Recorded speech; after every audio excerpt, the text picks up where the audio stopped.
همگی گایز به چنل پوریا بوتک خوش آمدید. روز خوبی رو بوده داشته باشید. کاملا نسبت به این مسئله اوکی ام، چون پژمان جمشیدی شکایت میکنه. چند تا این داستان زاویه داره. پاسخم این بود که حالا فرض کنید اصلا آقای شمخانی، که البته شمخانی ابایی نداره بگه که من زمانی که هنوز جنگ نشده بود و جوونی بودم و قبل از انقلاب من موسیقی هم گوش می‌کردم، شلوار جین هم می‌پوشیدم، موهام فرفری بلند بود.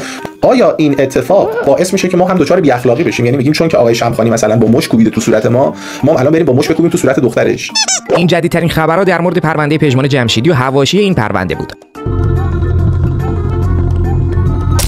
به نام خدا، با درود به شهدای انقلاب اسلامی از خطه کردستان مسلمان تا به خلیج اسلام. پیش است به سرعت داره در فضای مجازی روی اخبار ایشون منتشر میشه.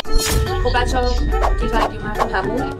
میخوام خوش کنم 1000 تا فاکتور مختلف از اسپانیا رو در نظر بگیری و اونها رو بیای بسازی که واسه ایرانی‌ها جذاب باشه. درآمد سهیل سلبا الان چیزی حدود ماهانه $17000 که پژمان جمشیدی مدت پیش با قید وثیقه آزاد بوده.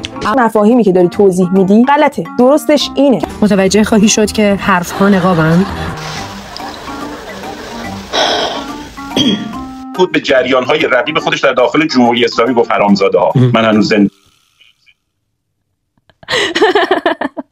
سرشون هم مثلا حالا یا میدیوم سایز بودن یا پلاس سایز بودن، یعنی از اینا حتی توی شد. آقای علی پازانی اومد یه ویدیو گذاشت و صحبت کرد، میتونید خودتون برید ببینید ویدیو ایشون رو. گفتن که اینا میخوان فیلتر بذارن که برای بازم درآمدزاییه و اینها، که اگه اینجوری باشه که دیگه اصلا اعتماد مردم رو از دست میدن کامل، تغییری صورت بگیره. و چیزایی که به ما ربطی نداره و تغییری صورت نمیده رو سعی کنیم کمتر بهش حداقل بپردازیم، نه اینکه صبح تا شبمون وقت حاشیه و جنجال و چیزای بیهوده و بی مصرف کنیم. مصرفگرایی رو که نباید همینجوری رواجش بدیم و صبح تا شب فقط برای فان و فلان بگذرونیم، بگذره بره. بعدم بیان بگیم ما چرا پیشرفت نمی‌کنیم، چرا پولدار نمیشیم، چرا تغییر نمیشه، چرا اینجوری نمیشه، چرا قرن 18 پاریس قصر ورسای. ماری آنتوانت همسر لویی 16 در قصرهای پر از شکلات و شیرینی زندگی می‌کرد. وقتی به او گفتند مردم نان ندارند، او گفت خب کیک بخورند. و این نماد بیخبری از درد مردم شد. حالا قرن 21 است. همه چیز برعکس شده.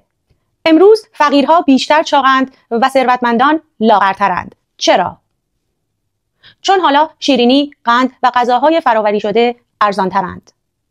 وقتی پدرام علیزاده گفت هر چی که بگی عده به خودشون میگیرن، ماشین لوکس، خونه لوکس، مشهور بودن، معروف بودن، اینها زیاد دیگه تو رو خوشحال نمیکنه. دارت‌ها توسط قشر ثروتمند و رسانه‌های لوکس تعیین میشن. در هر دو حالت زن در حال جنگیدن با معیارهایی است که خودش نساخته. ما باید یاد بگیریم که قضاوت نکنیم، بلکه بپرسیم چرا لاغری، چرا چاقی، بپرسیم چرا این همه نابرابری برای دسترسی به سلامتی و زیبایی وجود داره.